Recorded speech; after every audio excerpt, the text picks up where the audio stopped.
Norðlenska nautakjötið. Uppskrift á góðu kvöldi.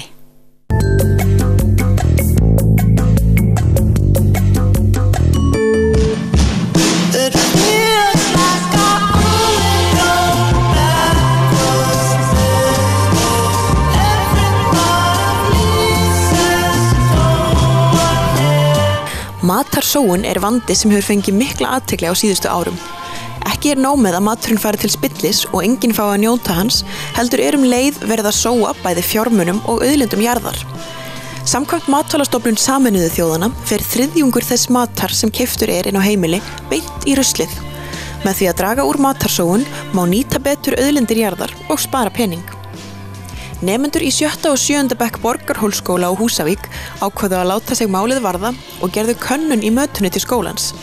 Krakkarnir vigtuðu matinn sem hver bekkur hendi í heila viku og niðurstöðurnar voru síðan notaðar til að reikna út hversu miklum mat væri hent á einu skólaári. Við ræddum við nemendur í 7. bekk og fengum þá til að segja okkur frá verkefninu. Hvað matarsóun? Það maturinn sem þú hendir. Og þið hérna í Borgarhólsskóla, þið gerðu svolítið skemmtilegt verkefni varðandi matarsóun. Segjum mér aðeins frá því. Sko, við tókum sem sagt, vigtuðu matinn sem var hent og fengum tölur og byggum til ýmislegt úr þessum tölum. Verkefni var til dæmis þarna að við vildum vita hvað við hendum miklu á hverju skólar og hverju viku og hverjum degi. En hvers vegna voruð þið að skoða þetta? Við vorum forvitin. Ég meina, þetta peningur. Og þetta alveg líka mat sem við getum notað og borðað alveg. Þið ætlið að sýna mér hvernig þið mælið matarsóun? Já, við byrjum með 10 fötur sem sagt og segjum að ég segi 10. bekk, þá hendi ég bara í fötur sem merkt 10. bekk. Og síðan þegar allir úr 10. bekk komnir úr matnum og búin að henda í fötuna, þá tökum við matinn sem þau hendum og mælum hversu mikið þau hendur sem sagt. Og þau hendur 696 grömmum núna og svo reiknum við í 5 daga hvað þau hendur mikið og settum það á plakat og svo reiknum við líka hvað þau hendur á einu skólaári og hvað mikið pening þau hendur og svo komum við matarskemmtun. Það tekið saman hérna á plakatinu? Já, það tekið saman hérna. Á hverjum degi vikunar hendu nemendur skólans að meðaltali 8,5 kílói af mat. Með því að fá upplýsingar hjá matráði það hvað einn matarskammtur þungur að meðaltali var hægt að reikna út hversu miklum verðmætum hent á einu skólaári. Þá ákváðu nemendur að reikna út hvað var hægt að gera fyrir þann pening sem fer í að kaupa mat sem endar í ruslinu.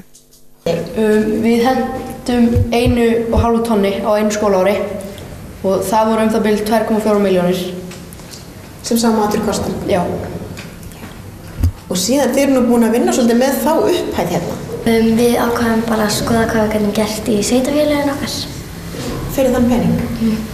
Og að hverju komist þið? Hvað hægt að gera hérna fyrir þann pening?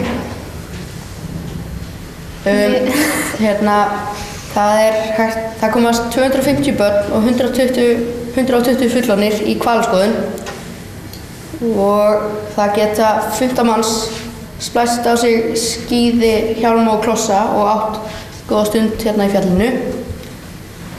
Og það hægt að borga fyrir 6 börn á leikskólan með öllum máltíðum frá 8 til 4 á einu ári.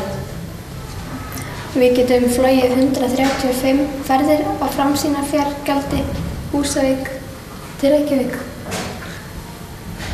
Þannig að það ýmislegt að gera fyrir þennan pening sem maturinn kostar? Já. Bjuggustu við því að það væri svona miklu mat hent hérna á einu skólaári?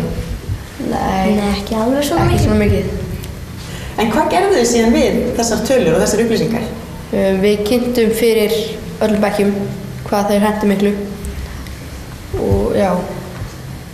Og við ætlum síðan að prófa þetta einhvern tímann aftur og gá hvort að einhver að passa sig að henda minna.